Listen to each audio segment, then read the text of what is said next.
Praise the lord. సామెతల గ్రంథము 27వ అధ్యాయము 6వ వచనంలో, మేలును కోరి స్నేహితుడు గాయము చేయును, పగవాడు లెక్కలేని ముద్దులు పెట్టును.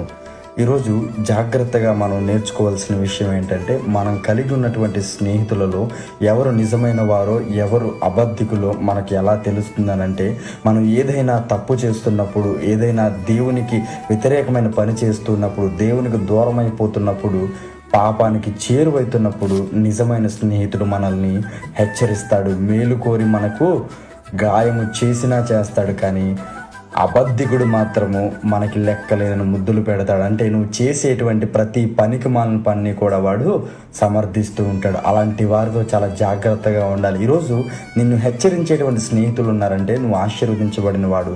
అలా కాకుండా నువ్వు చేసే ప్రతి పనిని వారు సమర్థిస్తున్నారంటే అటువంటి వారికి దూరంగా ఉండాలని ప్రభు పేరిట తెలియజేస్తాను. ఈరోజు ఎలాంటి స్నేహితులు